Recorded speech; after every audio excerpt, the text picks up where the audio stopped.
మాగంటి సునీతమ్మ గారిని గెలిపించుకోవాలని ఉన్నది మాకు. గెలిచే అవకాశాలు అంటే గడిచిన జూబ్లీ హిల్స్ నియోజకవర్గంలో మాగంటి గోపినాథ్ 3 పర్యాయాలు గెలిచారు. వాళ్ళ తరపున వాళ్ళ భార్య గారికి మాగంటి సునీతమ్మకి మా ఎజెండా. ఆమెను గెలిపిస్తాం, బరోబ్బర్ అసెంబ్లీలో అడుగు పెట్టిస్తాం. బీఆర్ఎస్ గెలిచే అవకాశం ఉందండి. ఎందుకంటే ఇంతకుముందు మాగంటి గోపినాథ్ 15 సంవత్సరాలు హ్యాట్రిక్ ఎమ్మెల్యేగా 3 సార్లు గెలవడం జరిగింది. ప్రతి ఒక్క కార్యకర్త ప్రతి ఒక్క ఇంటికి తను తిరగడం, ప్రతి ఒక్క సమస్యలు తను తీర్చాడు. కాబట్టి ప్రజలు ఎక్కువ మద్దతు చూపించేది బీఆర్ఎస్ పార్టీకే. ఇంకొకటి ఏంటంటే ఇప్పుడు వచ్చిన రేవంత్ రెడ్డి గారు 6 గ్యారెంటీలు ఇస్తానన్నాడు. అందులో బస్సు ఒక్కటి తప్ప ఏది అమలు చేయలేదు. కాంగ్రెస్ ఎలా అయిపోయిందంటే ఇంకా నేను చెప్పలేను.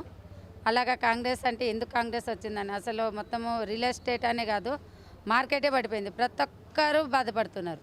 ఏ బిజినెస్ లేక ఏది లేక చాలా సఫర్ అవుతున్నారు. అన్ని వర్గాలుగా చూసుకుంటే ముఖ్యంగా ఇప్పుడు బీసీ కానీ, ఎస్సీ కానీ, మైనారిటీ కానీ ఇవన్నీ ఒక సపోర్టు మాగంటి గారికి ఉన్నది. కేసీఆర్ రావాలి, ఆ గోపి గారు రావాలి, గోపి గారు భార్య నుంచోబెట్టాలి, ఆ సునీతమ్మని నుంచోబెట్టాలి. అది ధర్మం, మన ధర్మం నుంచోబెట్టాలి. అసలు పడి తెలంగాణ అని తెచ్చాడు కేసీఆర్. ఎంతో కష్టపడ్డాడు తెచ్చి. పాపం ఆయన గోప గారు ఈయన కలిపి మంచిగా చేశారు, అన్నీ మంచిగా చేశారు.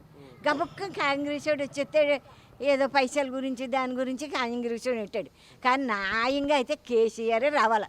ఎన్నో కష్టాలు పడి తెచ్చారు.